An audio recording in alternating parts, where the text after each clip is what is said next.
kita mohon izin terlebih dahulu untuk memperkenalkan penyelenggara daripada acara ini.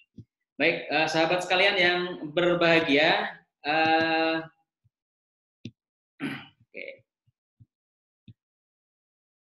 saya mohon izin untuk bisa menampilkan, ya baik, penyelenggara acara kita adalah Rubaiyat Channel. Nah ini YouTube.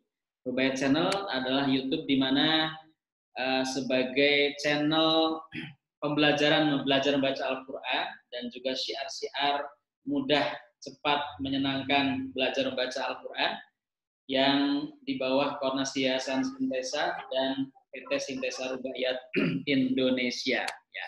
Ini sekaligus kami mohon dukungannya agar channel ini bisa berkembang dan juga bisa semakin mensiarkan Al-Quran.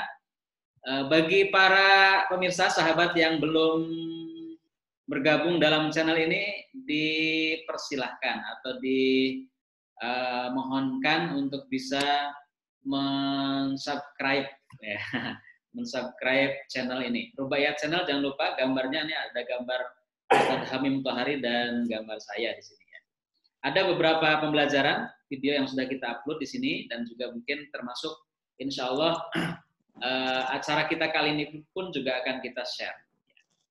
Baik, sahabat sekalian, itu kira-kira perkenalan singkat. Jadi penyelenggara kita, acara kita sore hari ini adalah Rubaiyat Channel. Ya, tentu dalam rangka syiar kita dalam mensiarkan Al-Quran di bumi pertiwi ini agar masyarakat yang belum bisa baca Al-Quran benar-benar dimudahkan bisa baca Al-Quran. Baik, sahabat sekalian, kita akan masuk pada acara inti kita, ya sudah tidak sabar kita akan mendengarkan bagaimana cerita dari beliau Pak Madyo, ya Pak Madyo. Baik, mohon maaf sebelumnya kita akan coba sapa dulu Pak Madyo dan saya akan inikan dulu, tadinya di mute suaranya, mungkin tak inikan dulu suaranya biar tidak termute, unmute. Mohon maaf sebentar. Soalnya di sini masih suaranya masih oke, sebentar. Oke, sebentar. Pak Madyo bisa di ini. Pak Madyo ini berada di sebelah samping saya ini.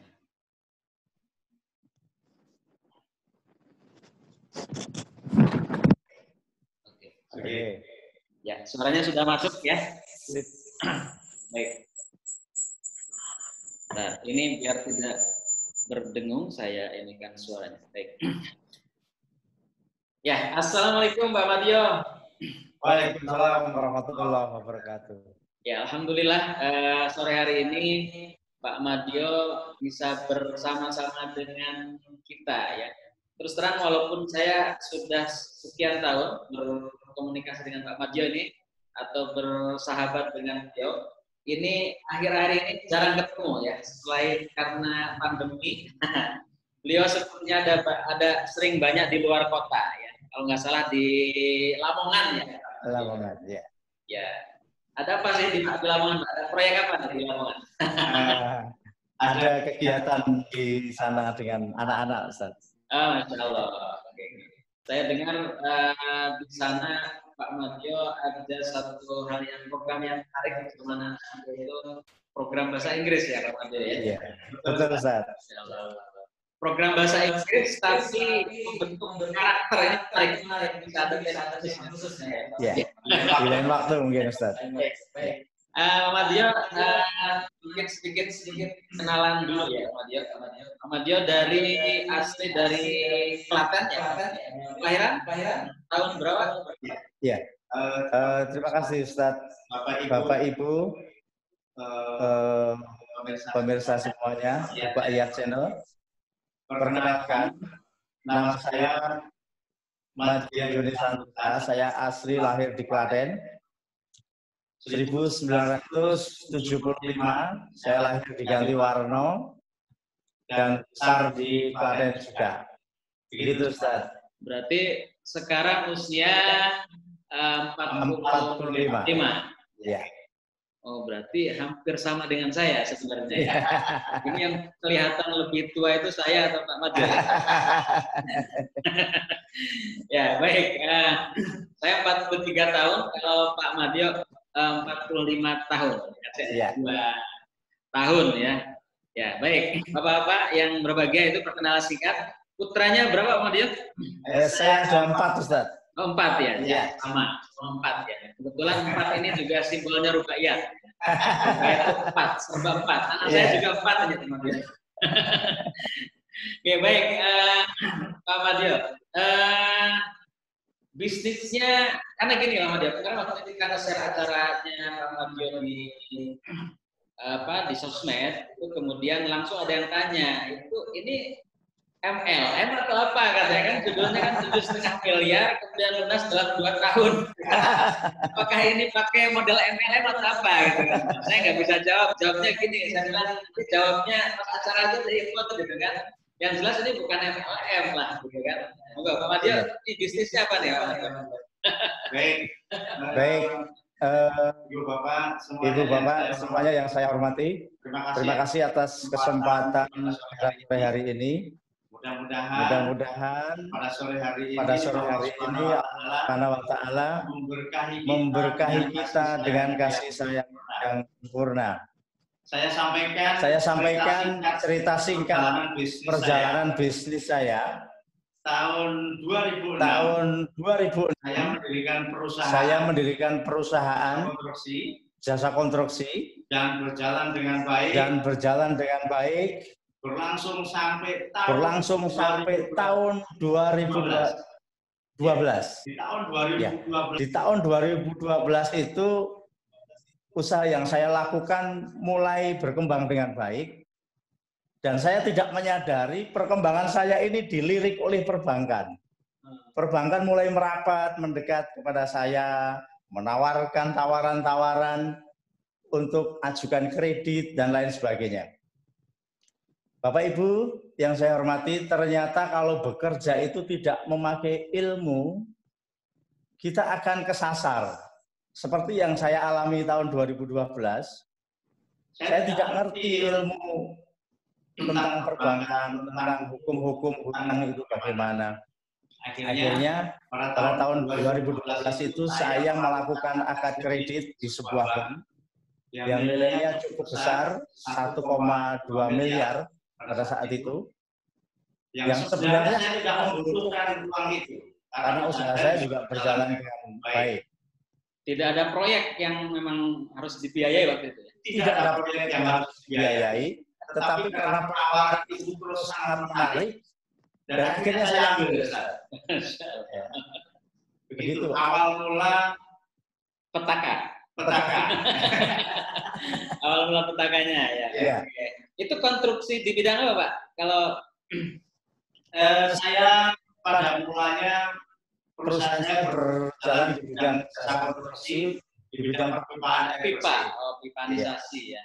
Sekarang sudah berkembang tidak hanya pipa ya Pak ya? Iya, untuk saat ini alhamdulillah dengan berjalannya waktu kami sudah melakukan pengembangan usaha di bidang properti, di bidang jasa konstruksi lainnya, gedung, jalan, dan lain sebagainya. Oke, alhamdulillah. Jadi sudah melebar ya. Oke, tadi singkat beliau sudah bersemangat bercerita tentang awal mula tahun 2012 utangnya Pak Madio 1,2 M ya. 1,2 miliar. Itu baru 2012 ya Pak Madio. Ya, boleh Pak diceritakan selanjutnya sampai 7,5 itu gimana? Baik.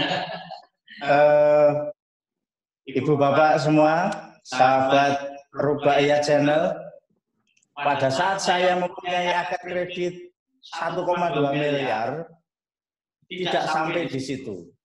Ternyata saya ditawari lagi, akhirnya di top up menjadi 1,5. Tidak berhenti di situ, akhirnya tidak selang berapa lama, penjualan saya itu sudah mencapai 2 miliar, Ustaz. Sebenarnya uang 2 miliar ini tidak saya pakai karena saya tidak punya proyek yang perlu dibiayai dengan dana sebesar itu. Tapi ngalir saja saya mengiyakan akad kredit itu. Tiba-tiba pada saat teman saya, sahabat saya, membawa proposal proyek besar, properti 1,4 hektar yang berada di Semarang, saya hitung untuk besar sekali. Hitung-hitungannya.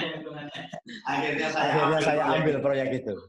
Nah, disinilah mulai saya memulai fondasi dalam usaha saya ini, fondasi yang rapuh. Akhirnya saya melakukan usaha baru di bidang properti ini dengan uang pinjaman dari bank itu. Total nilainya berapa jadinya, Pak? Total nilainya pinjaman awal itu 2 miliar, Ustaz. Nah, ternyata uang 2 miliar ini sangat sedikit sekali dibandingkan proyek yang saya kerjakan. Otomatis uang 2 miliar ini habis, proyek ini belum selesai. Oh, gitu ya. Dan kebaruannya proyek ini sulit sekali dijalankan, tidak semudah dalam hitung-hitungan saya. Dan akhirnya ini menguras energi dan menguras biaya, sehingga proyek ini harus saya selesaikan. Sedikit tambah lagi hutang, sedikit tambah hutang. Akhirnya saya harus kerjakan infrastrukturnya. Akhirnya saya harus buat split surat-suratnya, izinnya, pagar buminya, semuanya saya lakukan. Dan akhirnya dari akumulasi pembiayaan untuk proyek yang saya lakukan ini mencapai sekitar 7,5 miliar, Ustaz. Oh gitu. Disinilah puncak daripada permasalahan yang sangat besar yang saya hadapi. Angka 7,5 miliar itu berarti tahun berapa ya, Pak? Tahun 2014. Oh, berarti hanya 2 tahun saja ya? Iya. Tahun 2012. Betul. Tadinya 1,2, 2 tahun berikutnya sudah 7,5. Ya, jadi 7,5 miliar itu tidak sepenuhnya berbentuk uang. Oh, gitu. Itu Ada Mbak. yang berbentuk aset tanah, Jafar. Oke, nanti. ada Jafar. Santri yang sudah hadir. yang lain. Oh gitu. Oke. Gitu, Ustaz. Oke, baik. Baik, Bapak-Bapak yang berbahagia. Tadi sedikit kita dengar kisah riwayat hutang beliau ya. Yang dirasakan oleh Pak Madio waktu itu sebenarnya apa kok Pak? Apa istilahnya itu kok ketika ada tawaran itu kok tidak berpikir jauh gitu loh. Kemudian mengiyakan, kemudian oke dan seterusnya.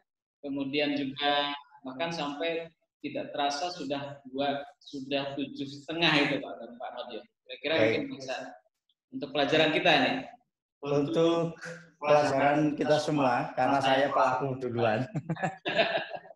Jadi kita kalau melakukan sesuatu tindakan tidak berdasarkan ilmu agama, memang kita menganggap remeh hutang ini.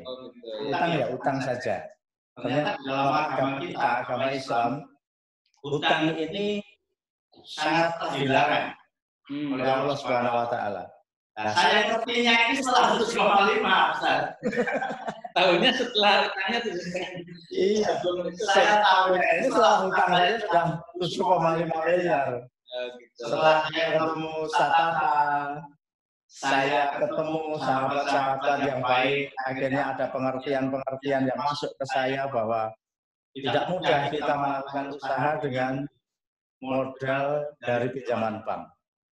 Dan perlu kita ketahui semua, Bapak Ibu, ketika hutang saya sudah 7,5 miliar, seolah-olah keberkahan rezeki yang diberikan ke saya ini sudah dicabut oleh Allah Subhanahu wa taala. Karena pada saat itu usaha saya tidak bangkrut. Usaha saya baik-baik, Ustaz. Usaha saya di bidang konstruksi bagus, rumah makan saya jalan, toko bersih saya baik, rental alat berat saya berjalan dengan baik.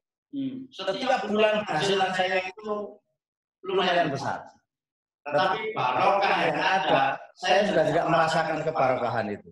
Kalau kata Ustaz saya, barokahnya dicabut, Ustaz. Oh gitu. Iya, kebarokahannya dicabut, sehingga saya merasakan betul pada saat itu rumah makan saya sebulan itu untung 15 juta, Ustaz.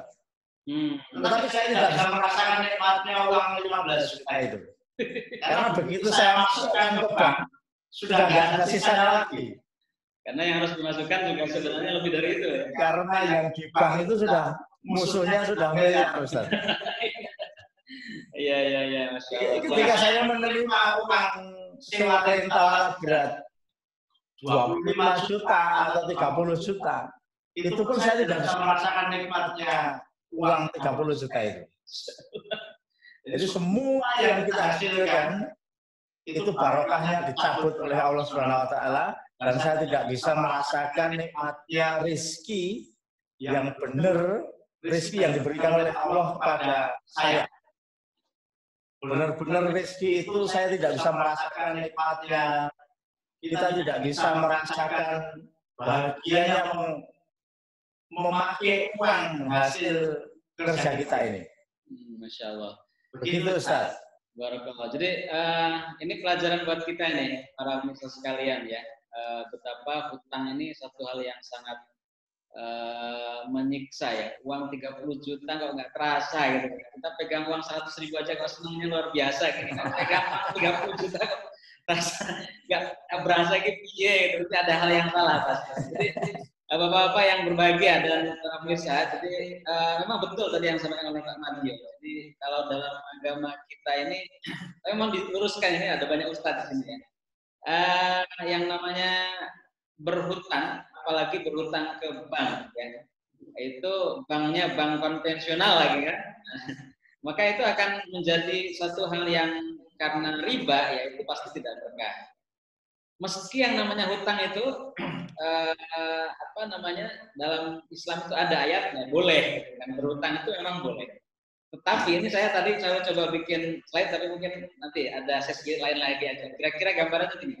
Kalau dalam Islam itu kan kita boleh berhutang.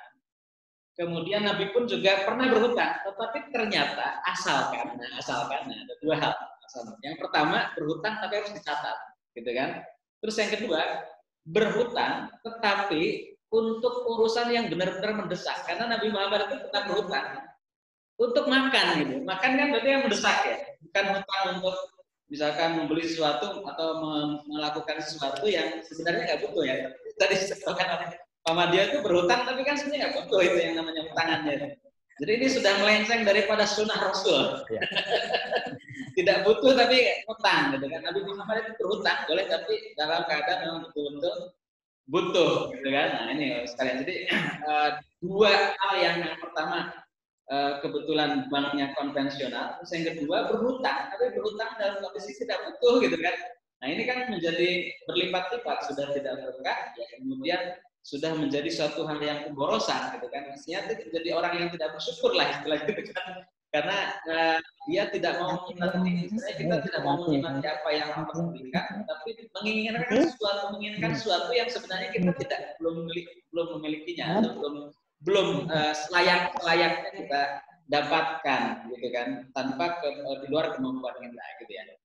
Moga ditambahkan gimana Pak? Yang dirasakan selain itu mungkin tersiksanya seperti apa sih Pak Madio? Di samping Pak Madio tadi merasakan 30 juta saja pegang uang kok kayaknya kok nggak merasa.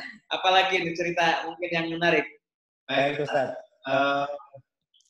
Ketika kita berhutang, yang saya rasakan kemarin sudah tidak ada keberkahan dalam rezeki yang kita dapatkan.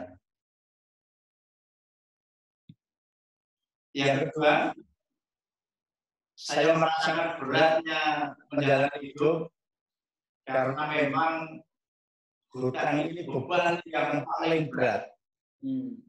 Beban yang paling berat adalah beban hutang. Malah gitu. Belum ada merasa gitu, dalam hidup ini yang berat selain hutang. Jadi ya. Kenapa kok bisa begitu?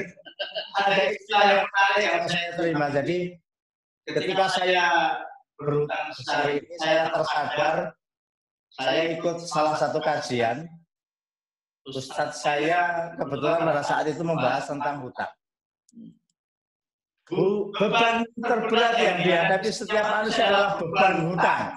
Tidak ada beban yang lebih berat daripada beban hutang. Ini yang bikin kita tersentak juga. Akhirnya inilah yang membalikkan pola pikir kita untuk segera keluar dari hutang ini. Masalah terbesar yang dihadapi setiap manusia adalah ketika mati tidak masuk surga. Wah, ini Ustaz, ini yang membuat cukup gemetar kita mendengarkannya kan. Nah, akhirnya Bismillah, pada tahun 2014 saya memutuskan untuk melepaskan diri dari jeratan hutang ini, Ustaz. Segala macam cara, segala macam usaha kita lakukan, kita fokus untuk menyelesaikan hutang yang sudah terlanjur besar ini. Masya Allah. Ibu Bapak yang saya hormati, di kesempatan yang baik ini, saya akan sampaikan cerita saya. Bagaimana 7,5 miliar ini bisa lunas tanpa saya menjual aset satupun. Jadi semua aset saya tidak ada yang hilang, tidak ada yang terjual, semuanya utuh sampai utang saya ini lunas, Ustaz. 7,5 miliar selesai kurang dari 2 tahun. Ibu Bapak yang saya hormati, pada kesempatan ini saya akan ceritakan bagaimana kok bisa hutang itu selesai dengan mudahnya. Hutang. Sebelum itu ini biar bikin penasaran peserta nih. Begitu. Boleh. Biar bikin penasaran peserta. Jadi yang pertama dirasakan oleh Pak Madio baliknya Pak Madio ini yang saya dengar dari Pak Madio itu menjadikan hutang itu suatu hal yang menyiksa. Ini yang harus dicatat ya Pak ya. Menyiksa dan sampai ada satu kata yang mengatakan bahwasanya lebih baik istilahnya itu kesengsaraan yang paling luar biasa yang ada itu adalah ketika mati tidak masuk surga. Betul, Ustaz. Contoh sekali dengan tadi dengan hutang. Karena ada ya dan hadis yang menyebutkan sehebat apapun orang itu amal solehnya, tapi kalau lunasnya itu hutang itu lunas, itu masih tertahan bisa masuk surga. Ya? Oh, begitu Ustaz. Masih waktu itu dikasih tahu itu juga. Iya. Jadi pada saat itulah yang kemudian menjadi titik balik. Baik, pemirsa sekalian, ini sebentar, ini ada komplain dari beberapa peserta ini, katanya suaranya bergema. Oh, feedback karena mic-nya dengan Pak Madio on semua. Oke, kalau begini aja, Pak Madio kita berdua saja. Kebetulan ini tidak pesawatnya pakai ini berdua ya. Oke. Kita Pak Madio ini bersama-sama dengan saya berdua di sini, biar tidak feedback ya. Ini biar lancar. Baik, kita akan matikan yang ini. Mohon izin pemirsa sekalian sebentar ya. Berkembang. Iya, berkembang. Iya, oke.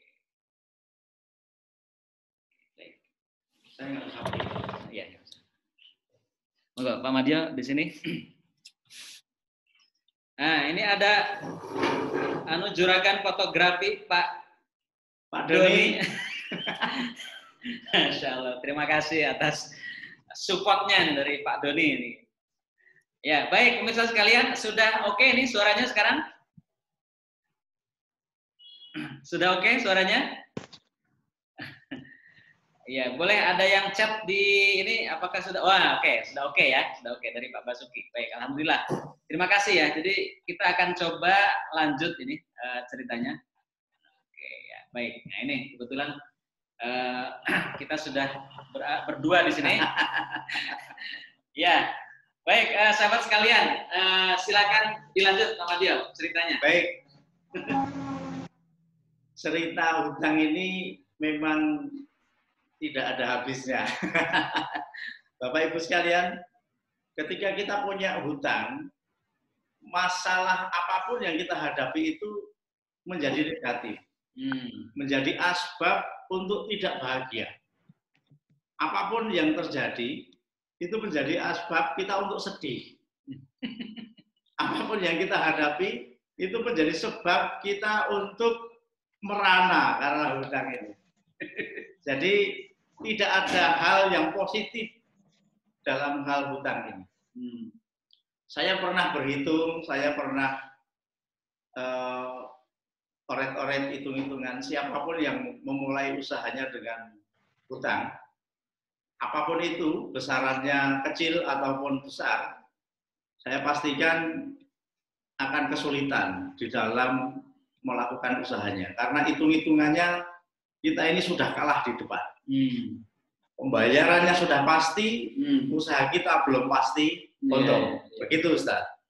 Jadi gambarannya dikatakan merana itu, jadi kita Dilihat HP, Bi. mohon ini kita mute ya. Oke.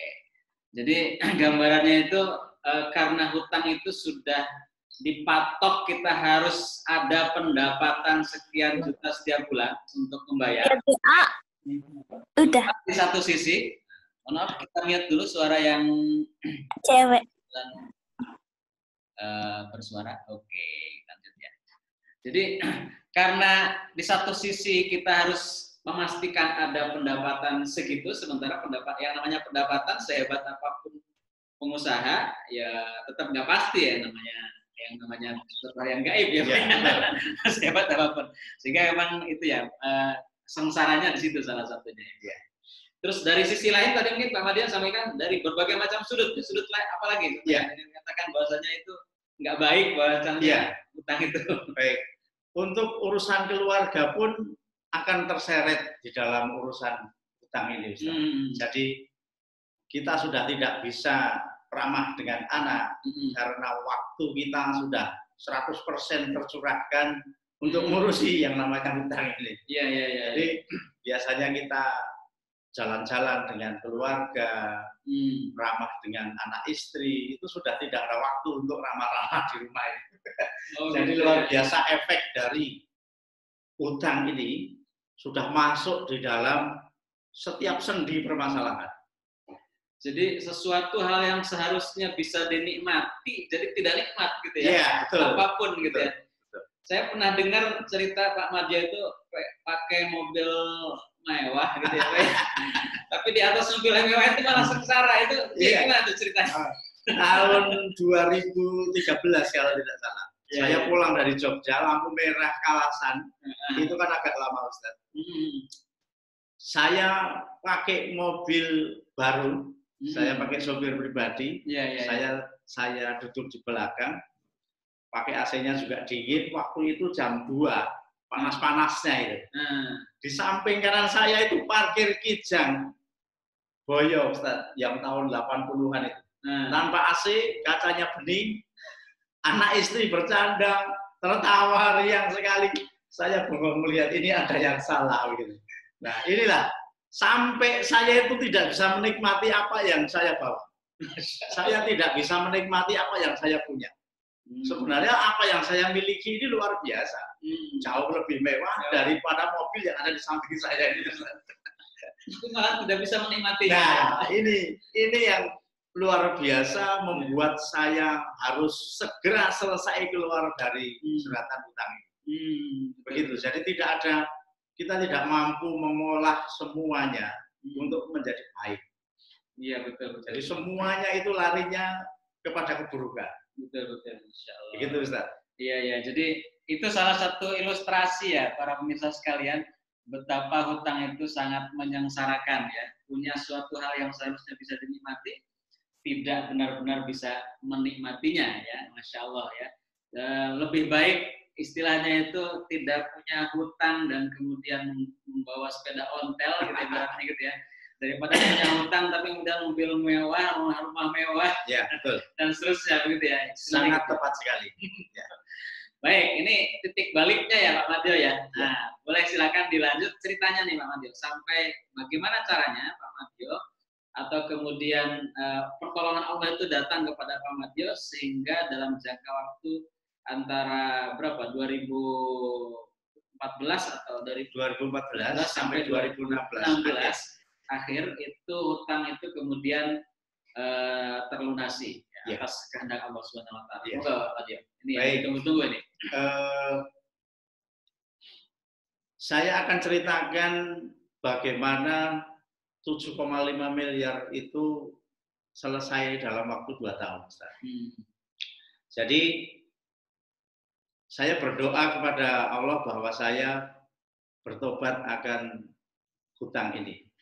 Kesalahan saya di dalam berhutang ini, saya berikhrar untuk segera saya selesaikan bagaimanapun caranya. Mulailah saya berhitung, Ibu Bapak, kalau kita mempunyai hutang memang kita harus sering berhitung apa yang kita punya, kita catat, berapa hutang kita catat. Ternyata dengan kita sering mencatat, dengan sering kita mengingat-ingat masalah ini akan segera terselesaikan. Saat itu saya kumpulkan semua aset saya tawarkan semua untuk dijual. Tidak ada kecuali rumah yang saya tempati. Semua yang saya miliki, tanah, sawah, toko, semua gudang, semua saya tawarkan, Ustaz. Saya tawarkan di internet, dan pada saat itu saya tidak main-main untuk lepas dari riba ini. Saya iklankan seluruh aset saya ini berbayar, Ustaz. 48.000 orang melihat iklan saya, dan satu pun tidak ada yang telepon, satu pun tidak ada yang menawar aset saya ini. Ada sebuah keputusasaan pada saat itu. Kenapa ini menjual aset pun tidak mudah? Waktu itu belum corona, belum apa ya? Belum corona. Normal saja. Iya. Rumah yang saya bangun dengan hutang ini luar biasa sulit dijual, Ustaz. Ada seorang pembeli ke saya, rumah yang di Semarang, ya, betul. Sudah akadnya jelas, sudah uang mukanya dibayar. Tiba-tiba rumah itu jadi, si konsumen ini pindah kota, pindah ke Kalimantan. Tidak jadi beli rumah saya. Otomatis DP saja. Ya, rumah yang saya bangun dengan modal ini semakin tambah banyak modal saya masuk ke properti. Ada saja permasalahan yang timbul sehingga semakin sulit saja beban ini, semakin besar beban yang ditanggung, bunga bank yang pasti harus dibayar, dan uang yang kita usahakan segera ini tidak segera kunjung datang. Nah, ternyata ada salah satu mindset pikiran saya yang salah, Ustaz. Begitu kita bisa pas di dalam berpikir, di dalam berdoa, ternyata solusi itu datang. Nah, Ibu Bapak yang saya hormati, sahabat Rubaiyat Channel, 7,5 miliar selesai tanpa aset saya terjual satupun. Kehendak Allah, rumah satu persatu laku, Ustaz. Laku terjual, saya dapat proyek, material yang ada, yang dibutuhkan, saya sudah ada di gudang saya. Bertubi-tubi datang, SPK datang, semuanya material yang dibutuhkan ada di gudang saya. Dan ini tidak bisa direncanakan oleh seorang madya. Ini tidak ada di dalam perencanaan saya. Jadi lunasnya 7,5 miliar itu bukan usaha saya. Malah bukan dari usaha ya? Bukan usaha saya, bukan rencana saya. Rencana saya semuanya gagal. Yang saya rencanakan untuk melunasi hutang ini satu pun tidak ada yang berhasil. Jadi strategi ternyata bukan solusi ya? Ya. Tetapi kita walaupun dengan seriusnya strategi itu harus tetap diusahakan ya. Jadi tadi gimana Pak Madya? Menurut Pak Madya itu bisa seperti itu karena apa tadi Pak Madya? Kira-kira menurut raba-rabanya Pak Madya? Ya. Setelah saya rasakan bahwa ketika kita sudah pantas di dalam berdoa, kita perbaiki doa kita, kita perbaiki niat kita. Setelah semuanya dianggap baik oleh Allah, ternyata hutang ini bukan soal banyak dan sedikit. Jadi berapapun hutang kita, entah itu 1 juta atau 10 juta atau bermiliar-miliar sekalipun, itu tidak akan lunas dengan mudah ketika niatan kita ini belum benar. Nah, benarnya itu gimana maksudnya nih? Niatan benar itu, Pak. Nah, di dalam mindset otak kita itu sudah kita hilangkan 100% bahwa kita tidak akan mendekat ke hutang lagi. Oke, itu yang poin utama. Jadi taubatan nasuha dari hutang. Taubatan nasuha dari hutang. Pokoknya nggak akan berulang lagi. Iya. Jadi jangan sampai ada terbersit di dalam pikiran kita untuk memakai uang pinjaman sedikit pun. Oke, jadi kita sudah full 100% memang kita tobat, apapun yang terjadi kita tidak akan masuk ke situ lagi. Oke, jadi ini kunci juga nih. Setelah tadi kemudian kita mengakui bahwasanya memang hutang itu sangat menyiksa dan kita tidak ingin. Nah, taubat nasuha itu kan benar-benar kita tidak hanya kemudian mengakui salah ya, tapi kemudian benar-benar kita berjanji dan berupaya meninggalkan. Betul. Tidak ingin lagi. Termasuk juga karena ternyata kan orang berhutang itu tidak lunas-lunas. Salah satu masalahnya adalah mental berhutang itu masih melekat. Jadi dia ingin lunas hutang tapi dengan cara minjem lagi ya. Nah, itu kan sudah aslinya Pak. Lunas apa namanya? Nggak akan lunas Pak kalau begitu ya Pak ya. Jadi ada kejadian yang luar biasa saya alami. Ketika tahun 2015 pertengahan, sebenarnya saya itu sudah mampu membayar hutang itu sepenuhnya. Sudah saya pakai melunasi semuanya itu sudah ready uangnya, sudah ada. Tetapi saya tidak menyegerakan melakukan itu. Ini mental yang salah sebenarnya. Pada saat itu saya membeli kuda, Ustaz. Oh, membeli kuda ya. Jadi saya jarang orang punya kuda loh. Saya membeli kuda, harusnya saya melunasi hutang dulu, baru membeli kuda. Oh gitu. Ini kesalahan besar pada saat saya sudah diberikan kemudahan, tetapi saya tidak menyegerakan menyelesaikan apa yang sudah dicita-citakan tadi. Nenggok dulu ya. Akhirnya tidak usah menunggu lama. Kuda saya itu 5 mati semua, Ustaz. Jadi kuda saya itu mati semua berturut-turut, hampir tidak ada 2 bulan Ustaz, meninggal. Nah, disinilah teguran keras untuk saya. Jadi memang ini kesalahan saya dan masih di dalam Allah Subhanahu Wa Taala masih mengampuni ya. Ini ternyata cocok sekali nih Pak. Saya tadi mencoba mencatat di slide ini Pak. Ada hadisnya ternyata. Jadi ternyata benar. Orang lunas hutang itu ininya adalah ini hadisnya nih. Jadi man akhadha amwalan nas yuridu adaaha adallahu anhu wa man akhadha yuridu itlafaha atlafahu.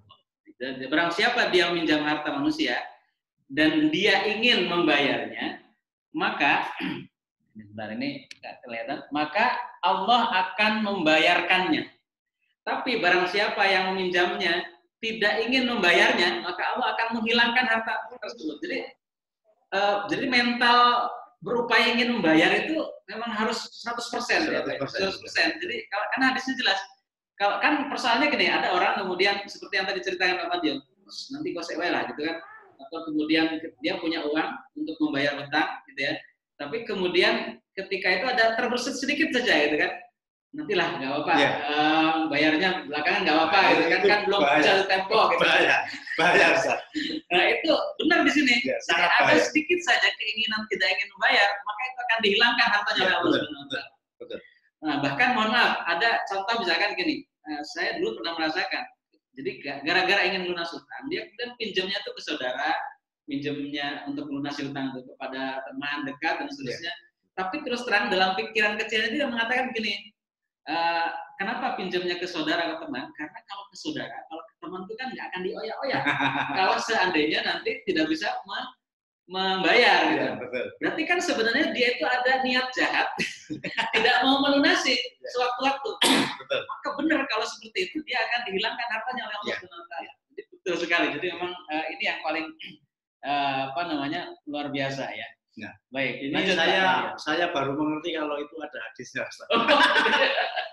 Jadi itu memang real saya alami bahwa ketika saya tidak menyegerakan itu teguran keras saya alami dan sangat real, sangat terjadi di depan saya. Kenapa ini kuda yang kuat tiba-tiba mati? Keluar anaknya Ustaz, mati juga. Ibunya mati juga, sampai 5 sudah saya mati. Padahal ya Allah. Di situ saya tidak menyadari bahwa itu memang suatu kesalahan yang sangat fatal sebenarnya. Akhirnya ada salah satu sahabat saya yang diskusi dengan saya dan menguatkan saya untuk segera menyelesaikan urusan hutang tadi. Jadi luar biasa ketika janji Allah ketika kita meninggalkan riba ini akan diganti yang luar biasa. Itu saya mengalami setelah saya selesai hutang itu, saya diganti sesuatu yang luar biasa. Oke. Baik, kita coba unmute dulu yang suaranya keluar ya. Ya. Jadi tadi ya Pak Madia, jadi setelah komitmen kuat untuk benar-benar meninggalkan dan merubah semua mindset tentang hutang itu adalah suatu hal yang udah ditinggalkan saja, ya. Dan kemudian berupaya ada uang, kemudian kita lunasi, kemudian tidak mencoba untuk menggok yang lain, fokusnya pada apa namanya satu titik untuk tekad kuat untuk melunasi hutang, rakyatan uangnya sedikit sekalipun, gitu kan. Nah, terus di samping itu tadi, jadi akhirnya kemudian Allah kemudian memberikan satu kemudahan berupa aset-aset lama atau kemudian apa yang kemudian tidak berguna, akhirnya kemudian terjual dengan mudah, terjual dengan mudah dan dengan harga yang cukup layak, sehingga semuanya bermanfaat, gudang bersih, tempat masih milik kita, hutang bisa selesai. Masya Allah. Okay. Di samping itu Pak Madia mungkin ada perbedaan lain antara sebelum Pak Madia itu tahun 2014 tadi ya, pada saat waktu itu senang-senangnya pegang uang yang dari utangnya itu dengan mulai bertaubat itu yang berubah pada diri Pak Madia dan sampai sekarang itu perilaku apa saja Pak Madia? Banyak sekali Ustaz. Jadi ini fase yang menyenangkan Bapak Ibu. Jadi untuk kesempatan yang baik ini mari kita niatkan yang berhutang. Kalau yang tidak berhutang, alhamdulillah jangan sampai masuk kita di dalam ranah hutang ini. Karena ketika kita sudah selesai hutang ini semua menjadi asbab kita untuk bahagia. Apapun yang terjadi, kejadian apapun itu menjadi sebab kita untuk bahagia. Ustaz. Ada cerita menarik dari saya. Saya malam-malam pulang sholat dari masjid. Waktu itu sholat Isya. Anak saya sama istri saya di dalam. Ini bercanda Ustaz dengan saya. Pintunya dikunci dari dalam. Terus anak saya bersembunyi sama istri saya. Saya ngerti ini kalau ini bercanda ini, saya dikunci. Karena saya otak saya sudah fresh ini ya. Sudah nggak punya hutang ini ya. Kejadian ini tidak menjadikan amarah saya, tetapi ini menjadi sebuah kebahagiaan yang luar biasa. Meteran listrik saya tak matikan Ustaz, yang dari luar itu. Anak saya ketakutan, takut begitu. Nah, ini saya menjadi ketawa sendiri. Istri saya bahagia, anak saya bahagia. Akhirnya malam itu jadi petak umpet yang luar biasa. Nah, bisa kita bayangkan Bapak Ibu, ketika ini saya pulang dari masjid, pintunya dikunci dari dalam, saya masih punya 7,5 miliar. Wah, yang terjadi perang ya, perang dunia ya. Bisa, saya tidak mungkin akan punya pikiran bagus seperti itu. Gitu. Ya. Jadi saya tidak bisa. Jadi Bapak Ibu, kejadian apapun itu akan membuat kita bahagia ketika kita sudah tidak punya hutang. Tidak punya hutang ini luar biasa. Semua bahagia. Melihat orang itu sudah adanya positif saja. Melihat Ustadz ini sudah positif saja. Melihat Bapak Ibu semua di layar ini sudah positif saja semuanya. Oh, gitu. Dan senyum saya ini sudah ringan-ringan saja karena sudah nggak ada beban. Jadi Bapak ini senyum saya ini senyum yang sudah tidak ada beban. Benar-benar senyum tenanan ya. Jadi ada istilah saya dikasih petuah sama Ustadz saya dulu. Kang, nek kowe manut aku, utangmu lunasono. Kalau kamu nurut sama saya, lunasilah hutangmu. Nanti kamu berjalan pun akan terasa terbang.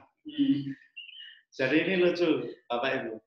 Kalau kita tidak punya hutang itu kata Ustadz saya, berjalan pun serasa terbang. Jadi nggak usah naik pesawat aja sudah bisa terbang kita.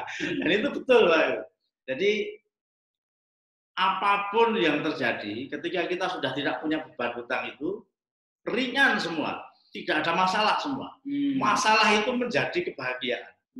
Meskipun masalah itu ruwet, itu bukan keruwetan. Bukan keruwetan lagi. Jadi semuanya itu berbalik. Berbalik dengan keadaan ini. Jadi sesuatu hal yang mustahil terjadi ketika niat kita sudah benar, itu pun bukan hal yang mustahil. Setelah terjadi, semua hal yang membuat kita susah, itu pun akan membuat kita tertawa. Jadi setelah selesainya hutang saya, itu saya baru sadar, Bapak Ibu, ternyata saya itu tidak punya kebutuhan banyak. SPP anak saya di pesantren paling mahal itu waktu itu hanya 600.000.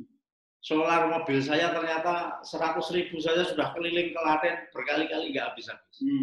Makanan yang paling enak di Klaten cukup 50.000. Mau sop, model sop, apa 50.000. Ternyata kita nggak butuh banyak. Kenapa kita harus ngurusi yang miliar-miliar tadi lah? Ini kan jadi pusing saja. Tapi sekarang kan proyeknya miliar-miliar, itu nanti buat apa itu nanti? Ya, alhamdulillah Ustaz. Kita ada program yang juga membutuhkan dana besar. Oh gitu. Untuk umat ya? Ya, insya Allah. Ini beliau punya pondok pesantren juga ternyata nih, alhamdulillah. Yang saya tahu beliau itu sebelum punya hutang, ya pada saat punya hutang besar itu pondoknya belum berdiri kalau ya, betul. Kemudian sekarang punya pondok pesantren dan beliau sendiri sebagai mudirnya atau pengasuhnya. Saya pengasuh Ustaz, bukan mudir. Pengasuh ya, pengasuh. Masya Allah. Jadi, Masya Allah. Saya ada pengalaman lucu dengan pesantren saya Ustaz. Pada saat saya mewisuda santri saya belum bisa baca Quran. Tahun berapa itu, Mas? Tahun 2014. 2014, Masya Allah. Berarti pertemuan dengan saya waktu itu kira-kira 2014. Saya belajar. Sama dia belum bisa baca Quran ya? Saya belajar baca Quran dari Ustaz Tata. Jadi ada ketemu sahabat-sahabat yang baik. Akhirnya kita ikut ketularan baik. Ketemu sahabat-sahabat yang tidak punya utang, akhirnya utangnya ikut lunas. Alhamdulillah saya bersyukur ketemu orang-orang baik sehingga nular Ustaz. Menular sehingga alhamdulillah kita mampu melalui problem-problem masalah ini dan keluar dengan selamat. Oke, Masya Allah. Baik, ini menarik sekali. Ini bahan pembicaraan kita. Ini kita akan buka tanya jawab ya, tanya jawab. Kita akan beri kesempatan kepada para pemirsa sekalian ya untuk bertanya. Tapi sebelumnya kita akan selingan dulu ya dengan video berikut ini ya. Ada video dari kami dari Rubaiyat Channel ya. Oke. Kita ikuti terlebih dahulu ya para pemirsa sekalian.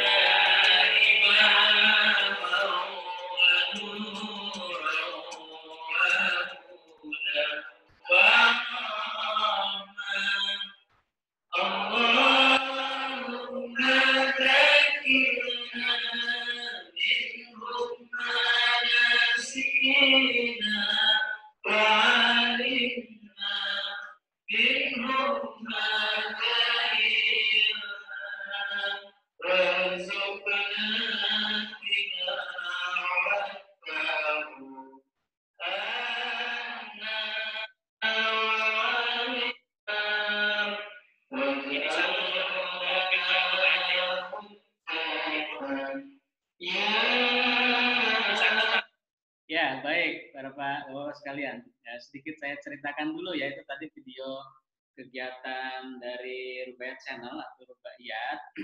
Jadi kami fokus dalam pemberantasan buta aksara Al-Quran.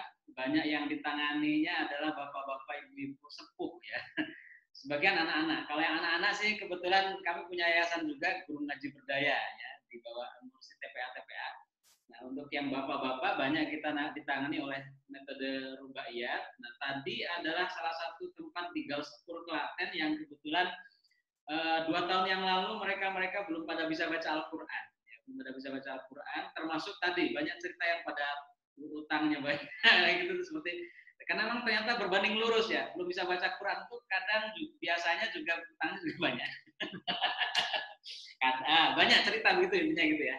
Nah, setelah pada bisa baca Al-Quran, kemudian ada banyak perubahan yang yang terjadi gitu ya. Salah satunya masjidnya makmur. Nah, kemudian kami berikan hadiah kepada mereka berupa Al-Quran besar untuk bisa dijadikan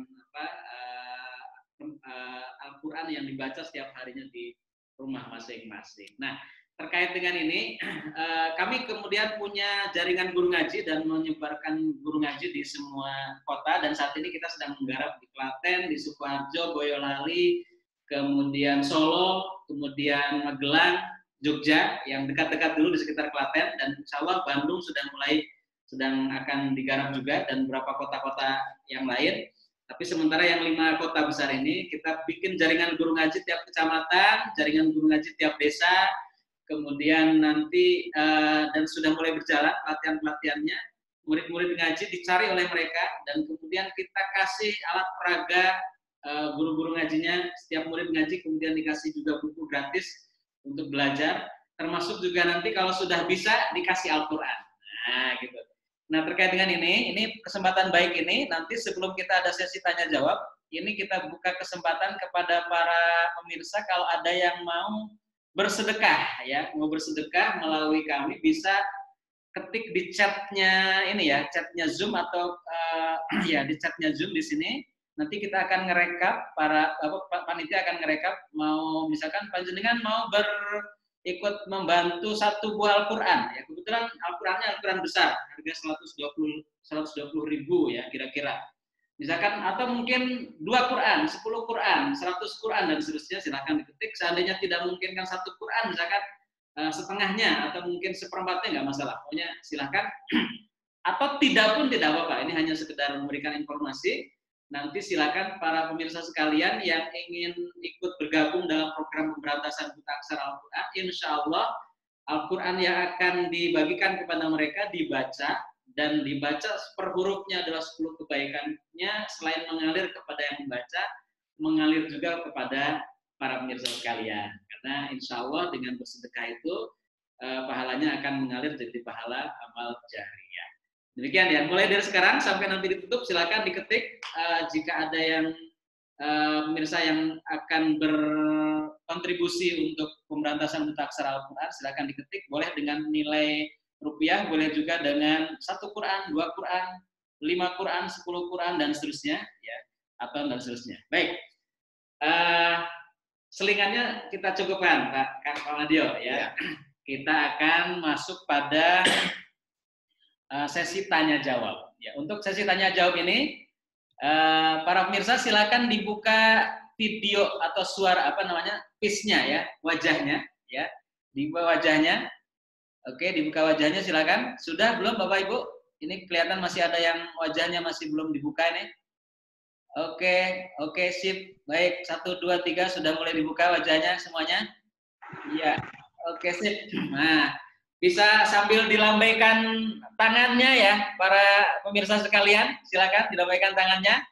Kita akan kita akan foto ya, foto bersama di sini.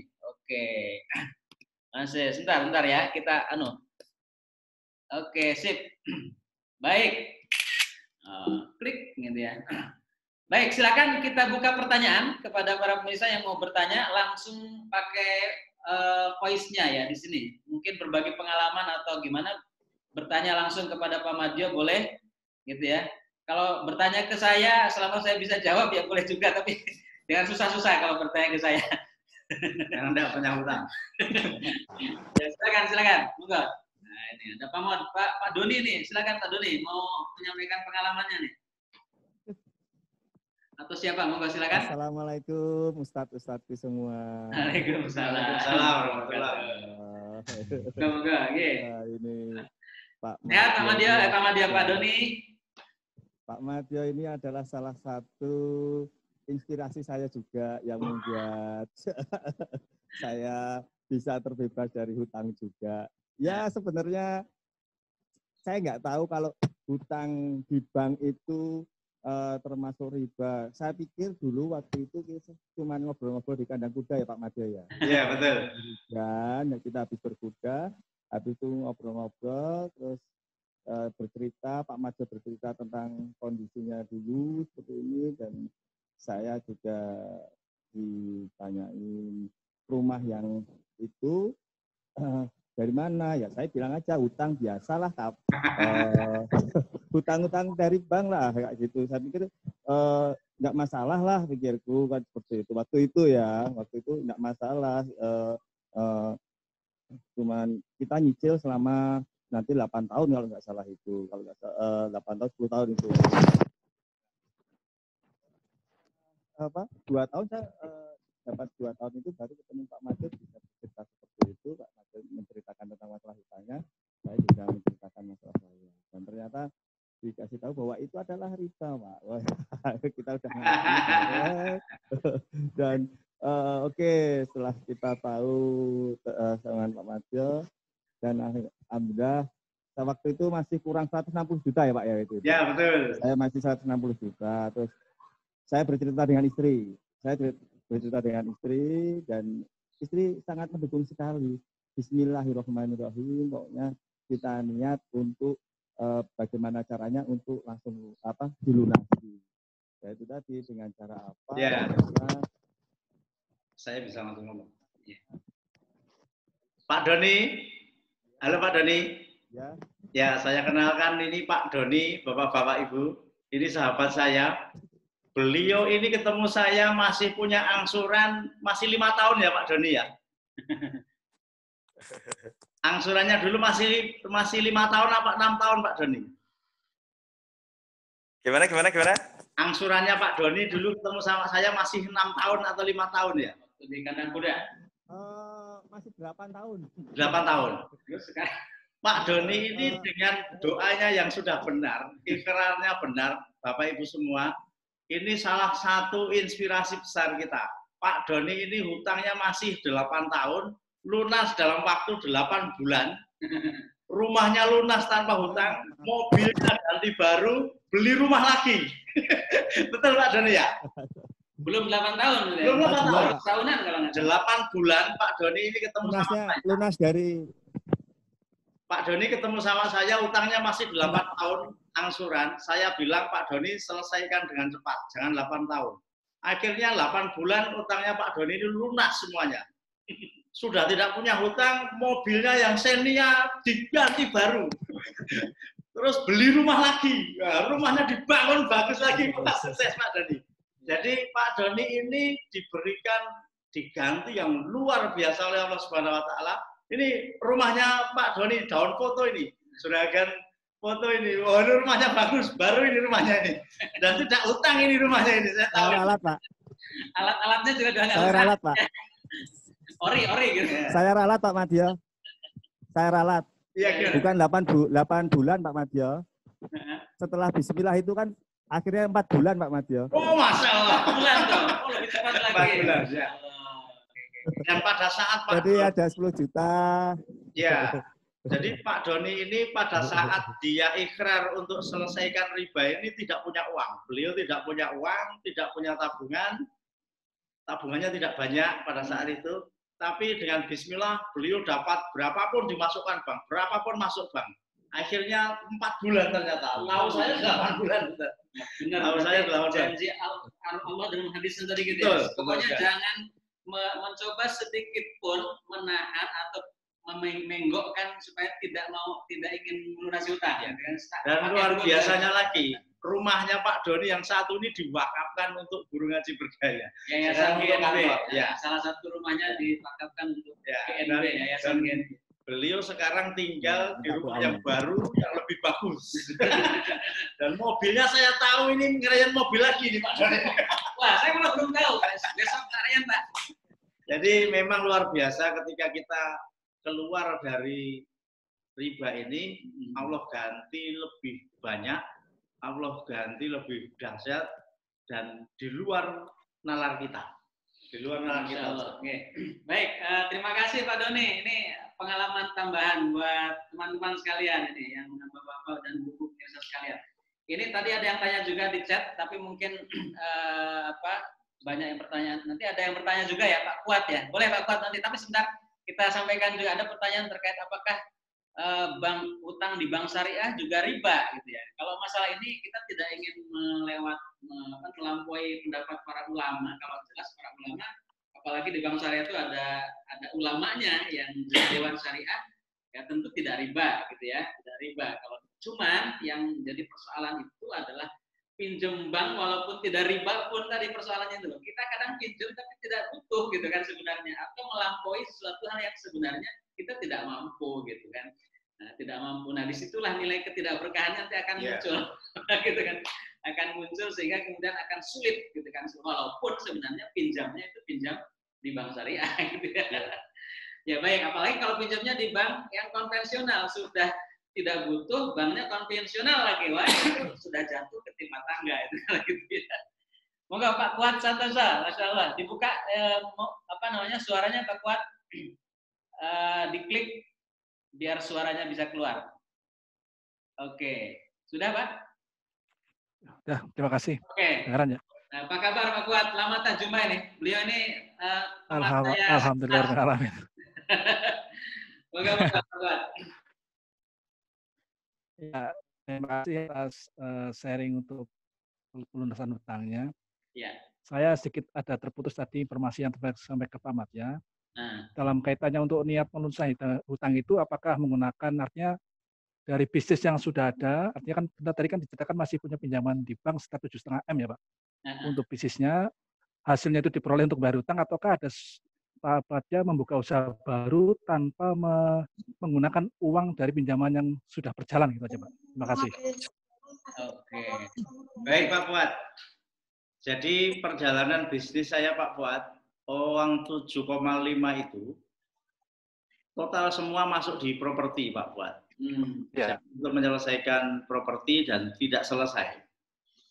Sebagian besar dari pelunasan hutang saya itu datang dari rezeki yang tidak saya rencanakan, bukan perencanaan saya. Jadi seluruh aset saya tawarkan ke internet, saya jual semua. Cadangan saya ini untuk membayar hutang saya. Tetapi ternyata aset yang saya tawarkan satupun tidak ada yang laku, Pak Buat.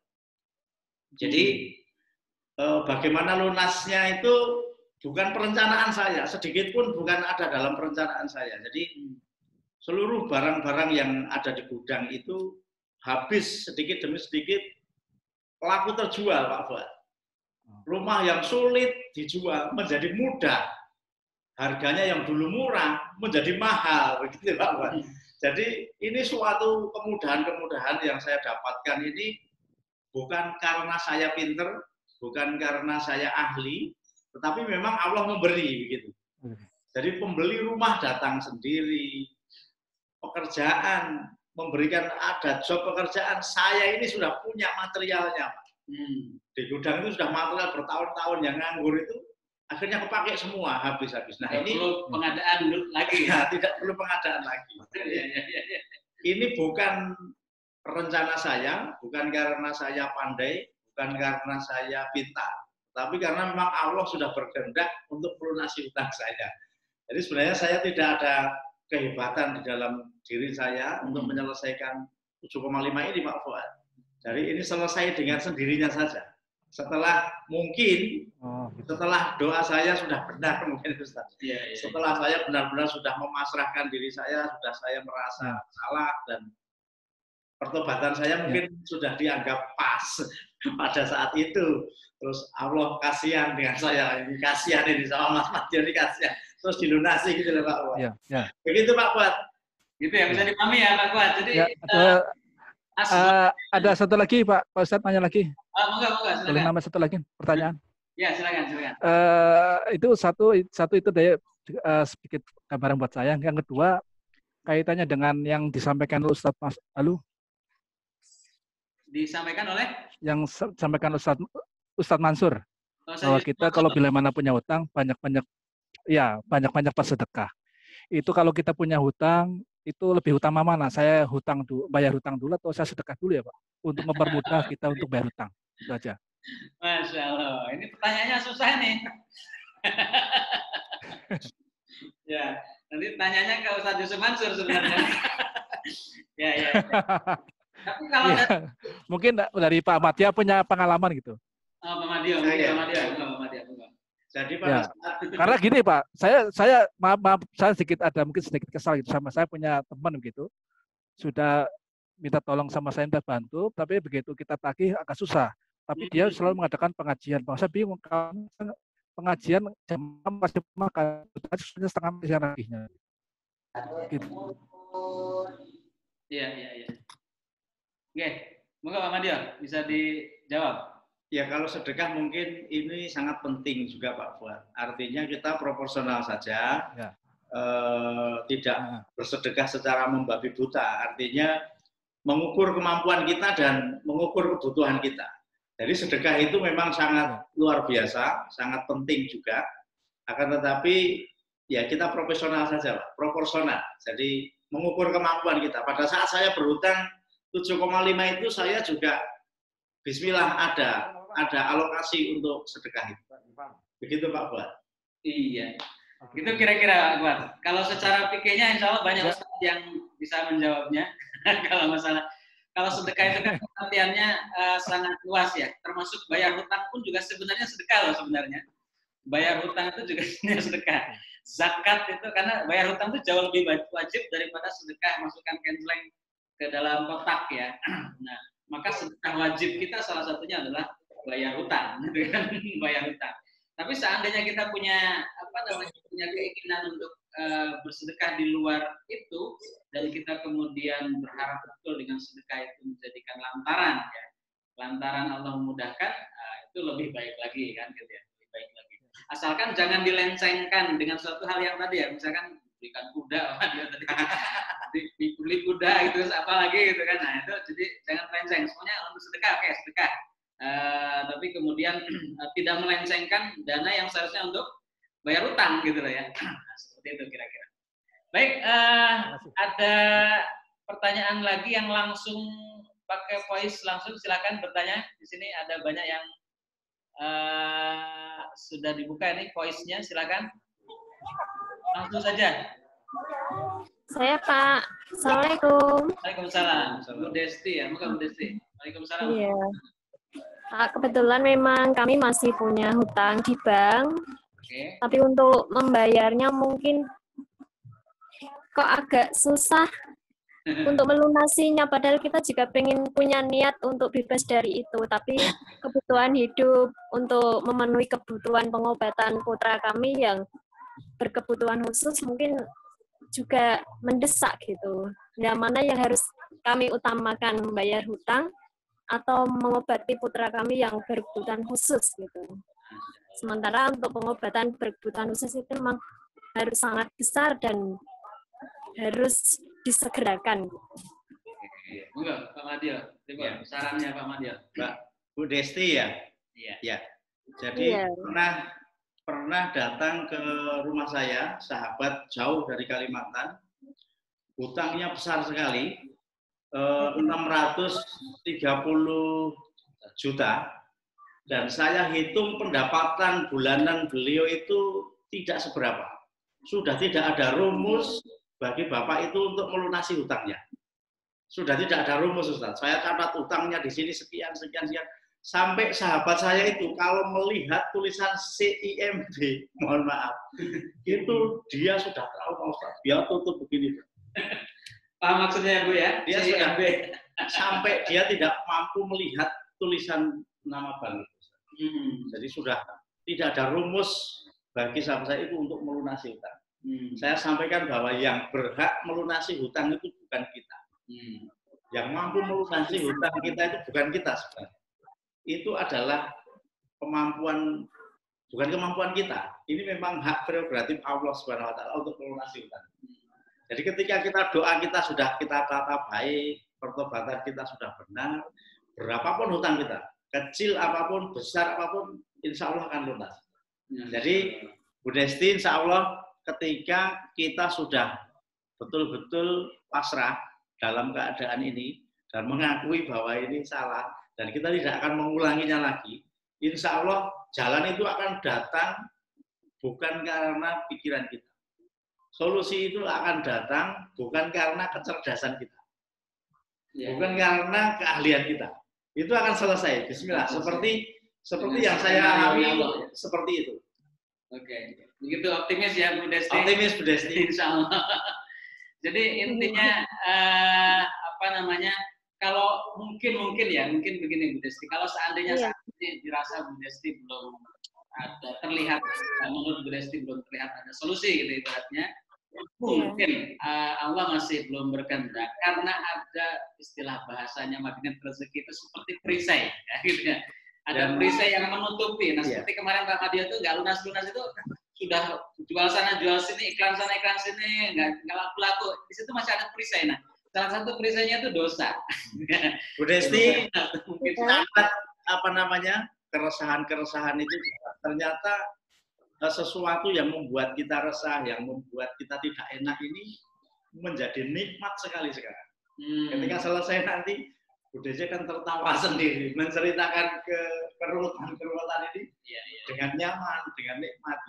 Jadi ini adalah momentum yang luar biasa sebenarnya. Kalau kita mau catat, ini momentum luar biasa. Nanti akan menjadi kenangan yang indah. Seperti saya cerita masa lalu saya ini menyenangkan gitu. Padahal waktu saya menjalaninya itu sangat melelahkan, begitu. Begitu, semangat Bu Desti, dan insya Allah segala kesulitan itu dihadapi dengan nyaman, tenang, termasuk menghadapi dan mengurus putranya ya. Tadi itu dinikmati dengan senang, menyenangkan, jangan sampai ada rasa tidak enak gitu ya. Karena itu nanti bisa jadi akan menjadi lantaran, Allah memudahkan.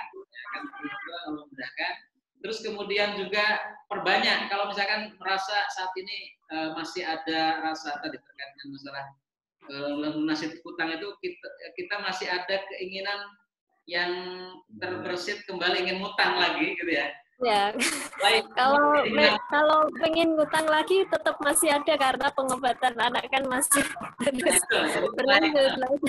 Sekarang itu sebelum melakukan itu panjenengan ya walaupun panjenengan saya mungkin kalau tertimpa pada diri saya bisa jadi saya tidak mampu ya. Tapi secara teorinya itu adalah bagaimana kita menggantungkan kepada Allah terlebih dahulu, dimaksimalkan gitu ya, terus gitu ya sampai full lah gitu, sampai mentok gitu ya. Nanti baru kalau untuk urusan itu ternyata misalkan harus berutang ya, kan kalau misalnya benar-benar terpaksa karena sudah berupaya minta kepada Allah belum juga kunjung, nah itu baru itu kan sebenarnya nanti itu akan natural, Bu Desti, akan natural ketika kita sudah benar. Itu nanti bukan karena ikhtiar kita, bukan karena kerja keras kita, nanti semuanya itu akan datang dengan sendirinya dan di luar dugaan kita. Tetapi kalau mindset kita harus ini, nanti saya harus berutang lagi. Bagaimana tidak? Kalau tidak berutang saya tidak bisa. Nah, itu logika logika manusia ya. Ini yang kurang tepat menurut saya. Jadi jangan pakai kekuatan kita, tetapi pakailah kekuatan Allah saja. Gitu Pak, Bu Desti. Insya Allah setiap kita punya pengalaman masing-masing yang punya kekuatan masing-masing. Bu Desti, kita doakan semoga kuat menghadapinya. Baik, satu lagi yang mau bertanya silakan. Satu lagi. Tidak ada? Saya Pak. Oh, ada, monggo. Monggo siapa ya? Silakan. Tadi tidak terlihat ini. Ada yang suara mau bertanya siapa? Oh ya, Lukman Triono, Pak. Pak Lukman. Monggo Pak Lukman, silakan. Iya. Gimana kenalan dulu ya, karena ini kayaknya apa namanya wajahnya agak apa namanya pangling saya nih. Mungkin pernah semua tuh. Monggo Lukman dari mana? Dari Purbalingga, Ustaz. Oh dari Purbalingga. Dari Purbalingga. Oh, iya. Langsung saja. Dari tadi sudah sangat bagus sekali ya, tapi cara-caranya itu Ustadz untuk mengawali dari yang itu Bapak Madio. dari yang utangnya itu loh, dari cara-caranya gimana? Urutannya itu, iya cara-caranya. Oke. Iya. Cukup begitu Pak? Cara-caranya untuk mengatasi. Iya. Oke, baik. Ini ya, seperti itu aja. Terima kasih. Kesimpulan barangkali nih Pak Madio. Jadi sebenarnya poin-poinnya dari yang tadi kita sampaikan itu apa saja sebenarnya? Ya. Iya. Baik Pak Lukman, pengalaman yang sudah saya jalani Pak Lukman, yang pertama kita harus baik dengan keluarga kita Pak Lukman, anak dan istri. Ketika kita sudah baik dengan anak dan istri ini, sudah tidak ada perselisihan di antara keluarga, ini akan menimbulkan efek energi positif yang luar biasa. Ketika kita sudah klik dengan anak istri di rumah, kita selalu baik, jadi kita paksa kita baik dengan keluarga dulu. Karena kalau kita tidak baik dengan keluarga, sangat sulit sekali kita untuk fokus melakukan kebaikan selesai dari hutang ini. Jadi yang pertama, yang saya lakukan, saya baik dengan istri. Bagaimana caranya baik? Ketika kita tidak bisa tulus baik, ya kita pura-pura baik. Kita pura-pura baik. Awalnya gitu ya? Kita rubah nomor handphone kita. Kita isi nama istri kita dengan sebutan yang cantik. Bunda tercinta. Gitu. Jadi ketika istri saya telepon, pas suasana nggak baik pun akan menjadi baik dengan nama itu. Namanya sebutannya baik. Secara sebutan lahir juga kita ubah sebutannya yang baik. Akhirnya timbul rasa baik dan kita saling mendoakan. Saya mendoakan istri, istri mendoakan saya. Sehingga energi positif ini besar, selalu ada dalam keluarga. Itu yang pertama.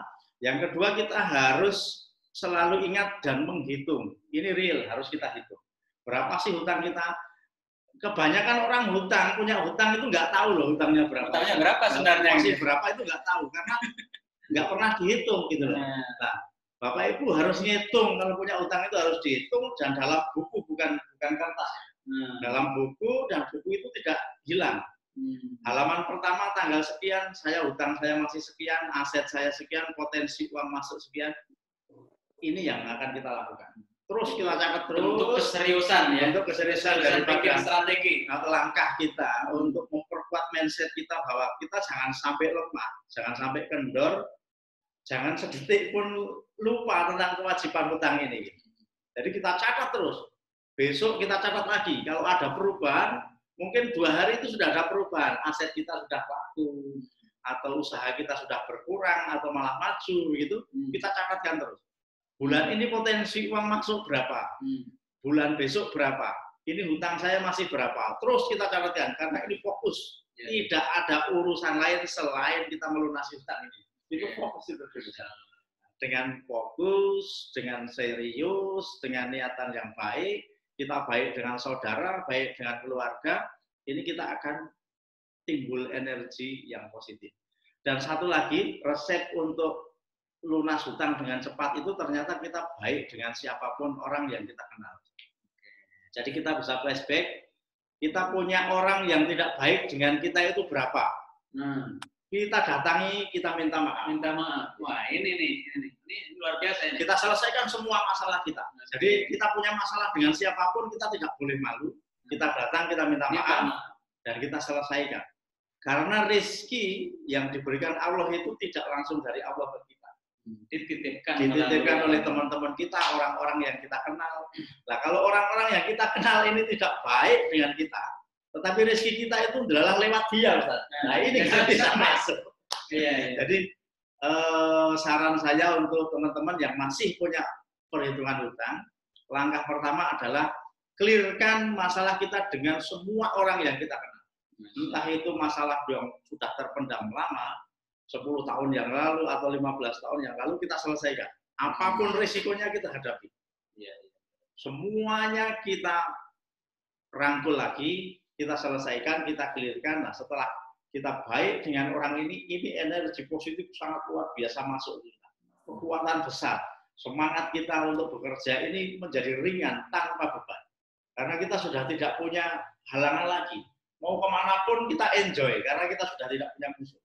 Masya Allah. Nah, ini kuncinya. Jadi, baik. Ini sekaligus sudah di closing nih sama Pak Madyo. Jadi intinya luar biasa tadi ya cerita dari Pak Madyo, langsung live ya, langsung cerita langsung dari pelakunya ya. Jadi tadi sudah disampaikan di awal ada beberapa kesimpulan yang sudah digarisbawahi sama Pak Madyo, dimulai dari kita itu punya komitmen, keseriusan, fokus bahwa kita itu harus melunasi hutang. Cari alasan kuat kenapa harus lunas hutang, itu yang paling utama gitu ya. Kemudian serius sampai kemudian dicatat dan seterusnya. Ya kalau perlu bikin strategi, walaupun kita yakini strategi itu bukan nanti akan menyelesaikan, mungkin akan menyelesaikan itu ikhtiar saja. Nanti kemudian akan menyelesaikan pasti Allah Subhanahu Wa Taala, dan buktinya begitu. Kemudian Allah menyelesaikan dengan cara yang lain yang di luar dugaan kita. Nah kemudian baru taubatan nasuha tadi. Apa yang dikatakan oleh Ustaz Muhammadiyah ini, jadi apa namanya taubatan nasuha itu, jadi minta ampun kepada Allah, mohon maaf kepada manusia, gitu kan? Yeah. Mohon maaf kepada istri, kemudian menerima apa adanya istri, maunya anak, semuanya itu kemudian terbuka, gitu ya. Kita tidak boleh tertutup, semuanya kita semeleh lah, gitu ya. Yeah. Menjadi di bawahnya lah, nggak perlu kemudian ingin apa namanya di atasnya, semuanya kita ngalah, gitu ya. Hadapan orang lain, siapapun orangnya kita datangi, kita minta maaf. Nah, ini benar-benar kunci rezeki ini. Yeah. Nanti rezeki kita akan lancar, tetapi tentu dengan salah satunya dengan strategi kita lakukan itu sebagai bentuk keseriusan atau ikhtiar. Tapi jangan mengimani ikhtiar itu sebagai penyelesai dari solusi yang kita dapatkan, yang kita akan dapatkan oleh Allah SWT. Baik, sahabat sekalian, menarik sekali perbincangan kita di sore hari ini. Tak terasa ya, dari tadi jam 4. Sekarang sudah jam 5 lebih, ya setengah 6 ya, jam 4 kurang tadi sudah kita mulai. Ada banyak pertanyaan yang belum terjawab ya di chat, gitu ya. Nanti ini mohon izin Pak Madyo, ini ada yang minta nomor Pak Madyo itu boleh nggak ini Pak Madyo? Boleh ya? Boleh. Oke, nanti akan kita beri atau kita kita tulis di chat ya, silakan ditulis ya. Nomornya berapa Pak Madyo? 08 1 393 163 185. Oke, saya tulis di chat ini, silakan di save oleh bapak-bapak dan ibu sekalian. Itu WA juga ya Pak Madyo ya? Iya. Nanti silakan, ini karena tadi yang dari Bu Cici dari Padang ya, mau konsultasi katanya. Ya. Silakan, nanti Pak Madyo punya waktu untuk bisa menyampaikan pendapat-pendapat dari kesulitan-kesulitannya. Sedikit saya tambahin Ustaz. Silakan. Bahwa solusi hutang itu tidak datang dari saudara, tidak datang dari teman, tidak datang dari siapapun manusia. Jadi kalau kita datang memohon untuk solusi hutang kita kepada orang, kepada makhluk, insya Allah kita akan tambah malu saja. Akan tambah malu saja. Jadi dan hampir 90% orang yang akan kita ajak curhat itu tidak akan memberikan solusi juga.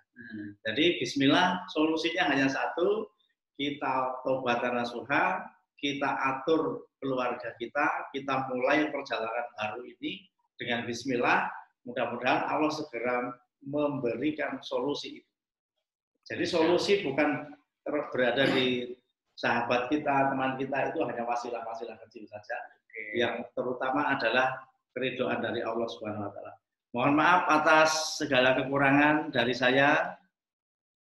Terima kasih atas perhatiannya. Wassalamualaikum warahmatullahi wabarakatuh. Waalaikumsalam. Baik, Bapak Ibu sekalian. Jadi dengan ditutupnya tadi dari Pak Madyo, berakhir juga acara kita di sore hari ini.